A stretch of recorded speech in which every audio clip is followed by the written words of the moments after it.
Hello friends, welcome to my YouTube channel Kunal English point. तो friends, मैं आज आप लोग के लिए लेकर आया हूँ क्लास 11th का इंग्लिश चैप्टर 2, हॉर्नबिल का chapter 2, we are not afraid to die. तो चलिए हम लोग इस टॉपिक को स्टार्ट करते हैं। आज हम लोग जानेंगे क्लास 11th का चैप्टर 2, हॉर्नबिल बुक का we are not afraid to die का सम इम्पोर्टेंट क्वेश्चन जो आपके एग्जाम्स के लिए बहुत इंपॉर्टेंट क्वेश्चन होंगे। तो चलिए इस टॉपिक को स्टार्ट करते हैं। तो देखेंगे फर्स्ट क्वेश्चन क्या है। फर्स्ट क्वेश्चन है, from where did the ship sail for the वायगा।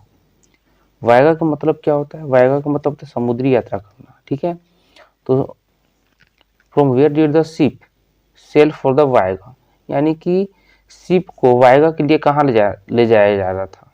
ठीक है, तो इसको वायगा के लिए यानी समुद्री यात्रा के लिए कहाँ ले जाया जाता है? इसको प्लाईमाउथ इंग्लैंड के लिए ले जाया जाता है। ठीक है, प्लाईमाउथ इंग्लैंड के लिए इसको, इस नाव को, शिप को ले जाया जाता है। नेक्स्ट क्वेश्चन है, why did the author decide to go for a round the world voyage.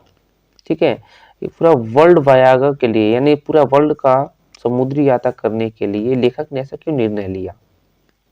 ठीक है, आखिर क्या कारण रहे होंगे जिसकी वजह से उन्होंने निर्णय लिया कि हम पूरा वर्ल्ड का वायगा करेंगे यानी समुद्री यात्रा करेंगे? ऐसा उन्होंने क्यों निर्णय लिया? तो इसका आंसर होगा to duplicate वायगा made 200 years ago bye captain James cook. उन्होंने इस वायगा को डुप्लीकेट करना चाहा था, कॉपी करना चाहा था। किसका? जेम्स कुक का, जिन्होंने 200 साल पहले किया था। तो उन्हीं का ये कॉपी करना चाहते थे, डुप्लीकेट करना चाहते थे। क्वेश्चन नंबर थर्ड है, what was the occupation of the author. Author यानी लेखक का ऑक्यूपेशन क्या था, वो क्या करते थे? ठीक है, तो उनका ऑक्यूपेशन यही था कि वो बिजनेसमैन थे, वो एक व्यापारी थे, बिजनेसमैन थे। नेक्स्ट है question number 4, what was the name of the ship of the author. यानी ऑथर लेखक का जो शिप था, ठीक है, तो शिप का नाम क्या था? तो शिप का नाम था वेव वाकर। शिप का नाम क्या था? Wave walker. क्वेश्चन नंबर 5 देखेंगे। क्वेश्चन नंबर 5 है, what part of the journey was pleasant for them.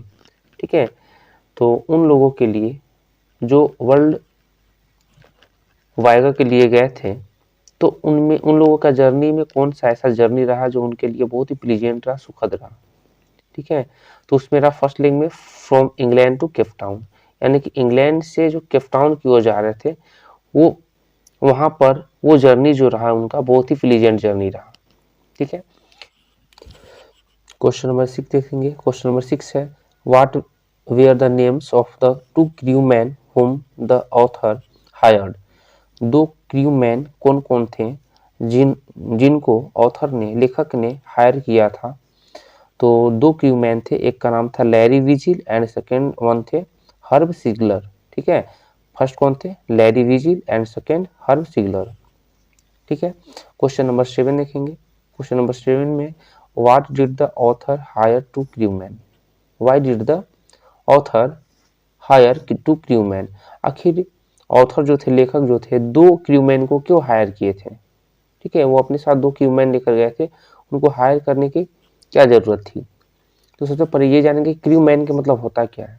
ठीक है, तो ए member of A group of people, ठीक है, who work on and operate a ship, जो काम करते हैं या ऑपरेट करते हैं। क्या ऑपरेट करते हैं, काम करते हैं क्या चीज के ऊपर? शिप के ऊपर, या फिर कोई भी एयरक्राफ्ट के ऊपर काम करते हैं।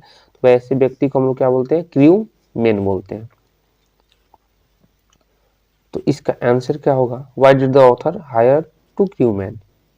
ऑथर ने दो क्रू मैन क्यों लेकर गए थे? तो इसका आंसर होगा to help tackle one of the world's roughest seas. ठीक है, क्योंकि जहां ये क्या वायगा करने वाले थे, समुद्री यात्रा करने वाले थे, वो दुनिया का सबसे खतरनाक, सबसे रफ एरिया सीज था, सबसे खतरनाक समुद्र एरिया था। ठीक है, उस एरिया का नाम क्या था? The southern Indian ocean. ठीक है, ये सबसे खतरनाक और सबसे रफेस्ट जो है सीज एरिया है। इसलिए जान रहे थे कि हमारे साथ कुछ ऐसी घटना घटेगा, इसलिए उन्होंने दो क्रू मैन को लेकर गए थे। ताकि कुछ भी गड़बड़ी हो तो ये हमारी मदद कर सके। क्वेश्चन नंबर 8 देखेंगे। क्वेश्चन नंबर 8 में क्या है? क्वेश्चन नंबर 8 में है कि when did the waves start getting gigantic. Gigantic का मतलब होता है विशालकाय रूप लेना, ठीक है। तो वेव जो थे, लहरें जो थी, वो कब विशालकाय रूप ली? तो जनवरी 2 को, ठीक है, 2 जनवरी को वहाँ के जो वेव्स थे वो गिग्नेटिक रूप से गिग्नेटिक फॉर्म में आ गए।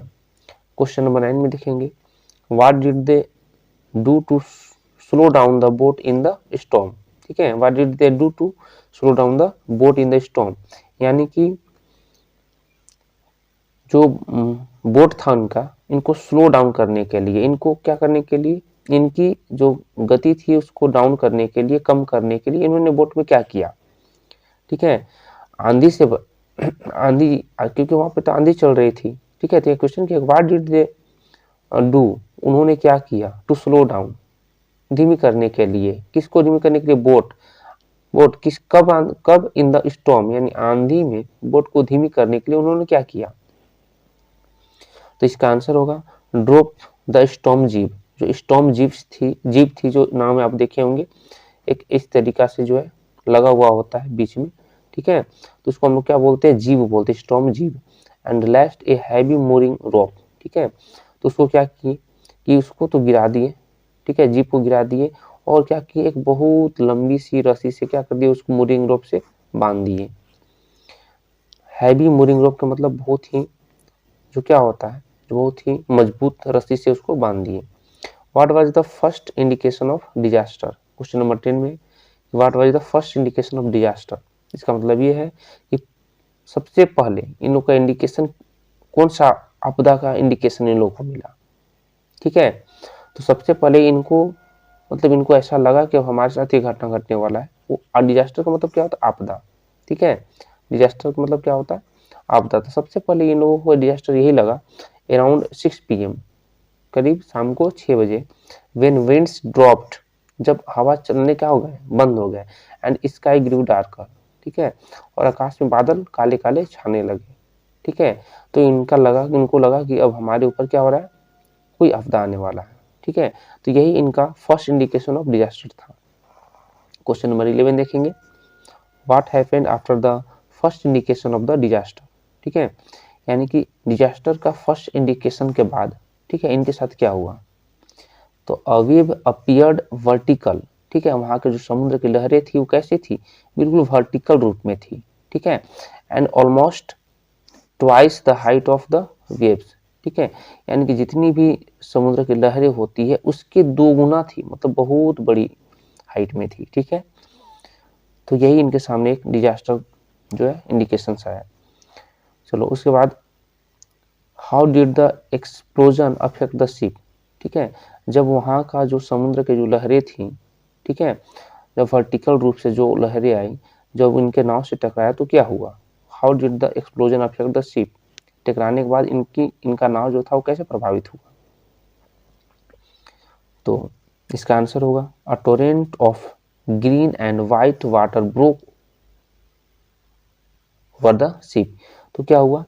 ए torrent of green and white water, ठीक है, torrent and of green and white water, ठीक है, यानी ग्रीन और व्हाइट वाटर जो दिख रहे थे, इनका कलर दिख रहा था, वो क्या किया, इनको नाव को तोड़ के इनके नाव के अंदर पानी, नाव के ऊपर पानी चला गया, ठीक है। क्वेश्चन नंबर 13 देखेंगे, why did the author accept his approaching death, ठीक है, ऑथर यानी लेखक को ऐसा क्यों लगा कि अब हम मृत्यु के नजदीक आ गए, इनको ऐसा क्यों लगा, ठीक है।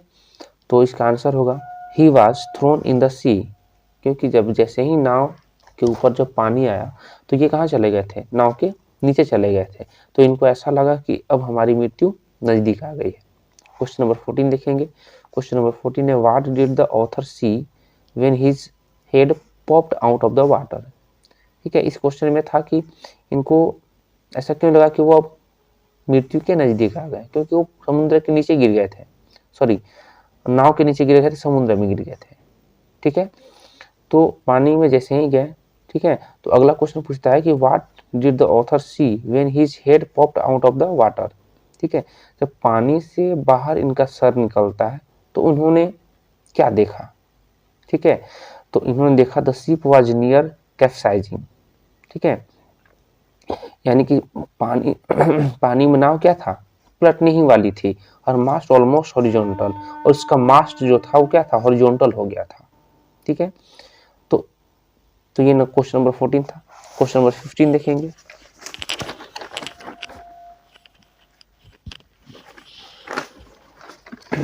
क्वेश्चन नंबर 15 देखेंगे। क्वेश्चन नंबर 15 है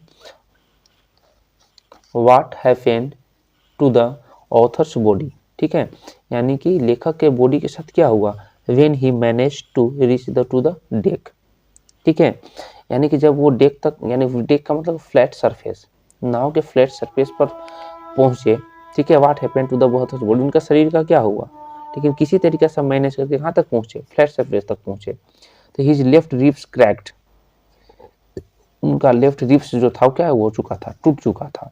माउथ फिल्ड विथ ब्लड, मुंह में क्या आ गए थे, खून भर चुके थे। एंड ब्रोकन टीथ, उनका दांत भी टूट गया था। क्वेश्चन नंबर 16 देखेंगे। Who said we are not afraid of we are sinking, who said we are sinking, किसने कहा कि अब हम लोग डूबने वाले हैं, वी आर सिंकिंग, हम लोग डूब रहे हैं। तो ये बोली मेरी बोली, ठीक है। तो क्वेश्चन नंबर 17 देखेंगे। What was the condition of the ship, ship का क्या कंडीशन था, ब्रोकन टिम्बर्स, ठीक है, टिम्बर्स का मतलब क्या था, large would use for building a house. अब देखेंगे इसको हम लोग पटरा बोलते हैं, इस तरीका का होता है, स्क्वायर साइज का, ठीक है, जो घर या किसी भी फर्नीचर में यूज करते हैं हम लोग बनाने के लिए कुछ कोई चीज, तो इसको हम लोग बोलते हैं टिम्बर्स, ठीक है। तो ब्रोकन टिम्बर्स और स्टारबोर्ड्स, ठीक, स्टारबोर्ड किसको बोलते हैं, right side of ship, ship यानी जहाज के राइट साइड को हम लोग क्या बोलते हैं, स्टारबोर्ड बोलते हैं। बल्ज इनवर्ड वार्ड्स, बल्ज मतलब उसके मतलब कुछ भाग टूट गए थे, टूट फूट गए थे, ठीक है। और क्या हो गए थे, क्लॉथेज, वहां के जो कपड़े थे वो भी पानी में भीग चुकी थी। क्रॉकरी, क्रॉकरी किसको बोलते हैं, प्लेट्स बॉल्स कप्स, ये सारी चीजों को क्रॉकरी से बोलते हैं, ठीक है, जो अटेंसिल्स यूज होते हैं। और वहाँ का चार्ट पेपर जो था, जिसके वजह से, जिससे मतलब वो क्या देख सकते थे अभी समुद्री यात्रा और किस डायरेक्शन किया है, ये सारे जो चार्ट होता है उनके पास, वो भी क्या हो गए थे, पानी में तैर रहे थे। टीन्स, कुछ टीन्स थे वो भी थे। एंड टॉयज लॉस्ट, और वो उनके खिलौने वो भी क्या हो रहे थे, नाव के अंदर क्या हो गया था, पानी भर चुका था, और पानी के ऊपर सारी चीज तैरते हुए नजर आ रहे थे। क्वेश्चन नंबर 18 देखेंगे। क्वेश्चन नंबर 18 क्या है, व्हाट हैपेंड टू शू, यानी कि शू के साथ क्या हुआ, when the author entered their room to check on them, ठीक है, जब ये ऑथर लेखक किसके रूम में गए, शू के रूम में गए, तो देखे कि उनके साथ मतलब क्या हुआ, चेक करने गए, तो क्या देखे उन्होंने, तो देखें कि हर हेड हर्ट, कि शू के जो है सर में चोट लग चुका था। देयर वाज ए बम्प, ठीक है, जैसे कि वो किसी भी चीज से टकरा गई हो, टकराने से उसका सर जो था क्या हो गया था, सर में चोट आ गया था। नेक्स्ट देखें question number 19। What was the age of Susan and Jonathan, Susan और जोनाथन का एज क्या था, तो Susan was 7 year old and Jonathan was 6 years old। Question number 20 देखेंगे। How did the author manage to stretch the web sorry canvas, how did the author manage to stretch the canvas, तो by repairing the halls, ठीक है।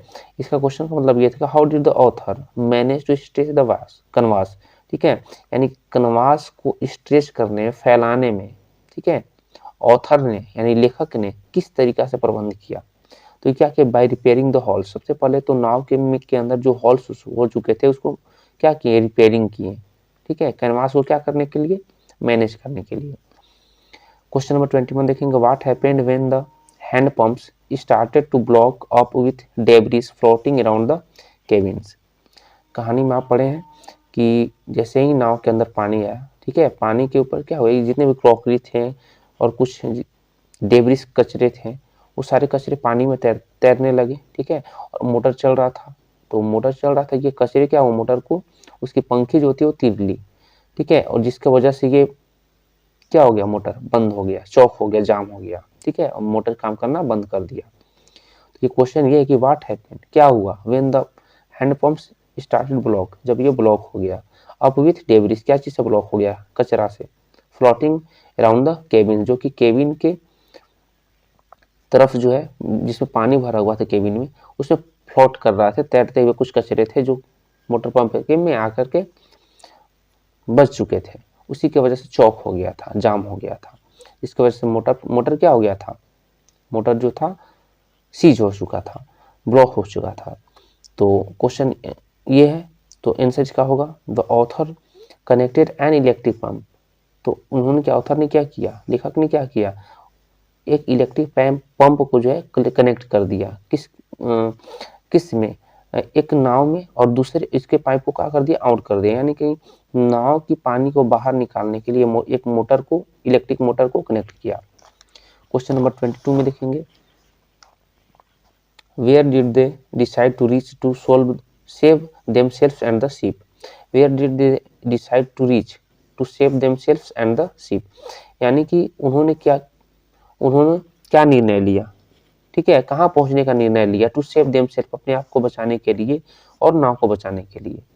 तो उन्होंने निर्णय लिया कि हम लोग यहाँ से एक नज़दीक है, यहाँ से एक नज़दीक आइलैंड है जिसका नाम क्या है, आइल आर्मस्टरडैम, ठीक है, इस आइलैंड के ऊपर चले जाएंगे तो हम लोग वहाँ पर सुरक्षित हो जाएंगे। क्वेश्चन नंबर 23 देखेंगे, what was their first meal in 2 days। 2 दिन तक ये उनके साथ होता रहा, मतलब ये सारी कंडीशनें आई जिनका वो सामना कर रहे थे, और फिर भी 2 दिन तक उन्होंने कुछ नहीं खाया, ठीक है। और 2 दिन के बाद जब उनको मील मिला तो मील में क्या खाया, तो कॉर्न बीफ खाए एंड क्रैकर बिस्किट्स खाए, ठीक है। क्वेश्चन नंबर 24 देखेंगे, who said we aren't afraid of dying if we can all be together, ठीक है, you and mummy, Sue and आई।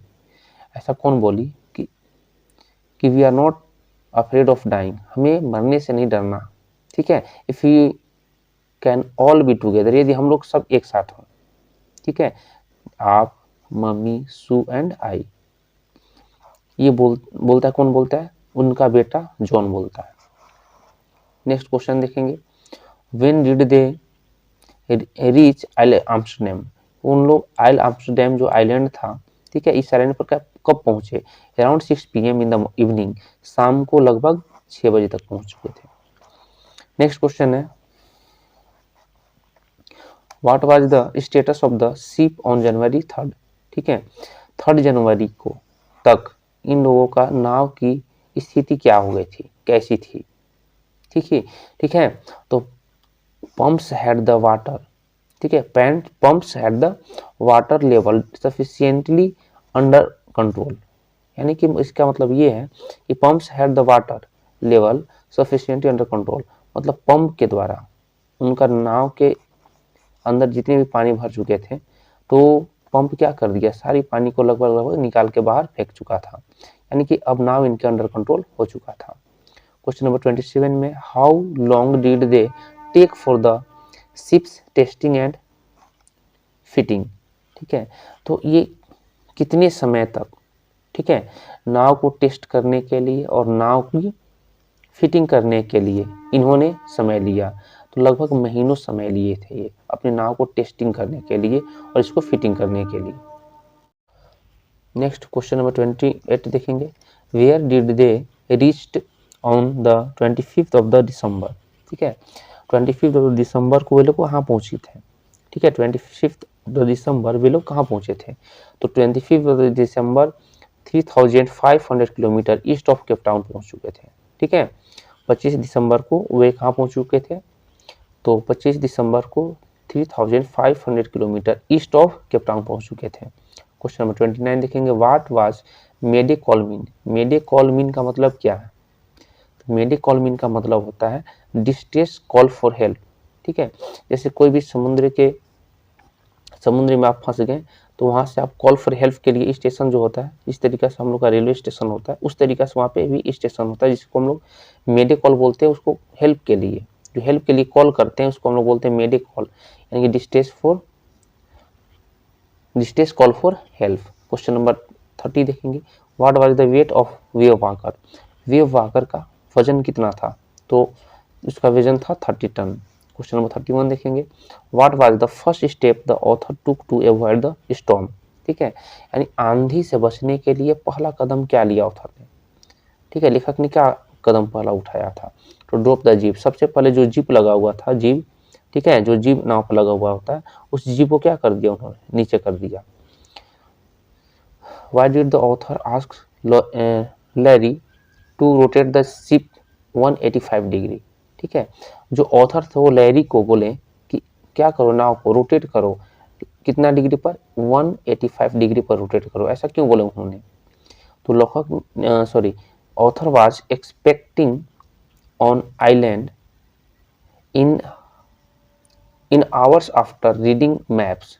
ठीक है, in hours after reading maps, यानी कहने का मतलब यह है कि घंटों वहां का मैप को पढ़ने के बाद इनको पता चला कि हम लोग लगभग किसके नजदीक हैं, हम लोग एक आइलैंड के नजदीक हैं। इसलिए उन्होंने बोला कि वो आइलैंड कितना डिग्री पर है, 185 डिग्री पर है। इसलिए उन्होंने बोला कि हम लोग जो है आइल आम्स्टरडैम के लगभग नजदीक हैं, यदि हम लोग 185 डिग्री पर चलेंगे तो वहां तक पहुंच जाएंगे।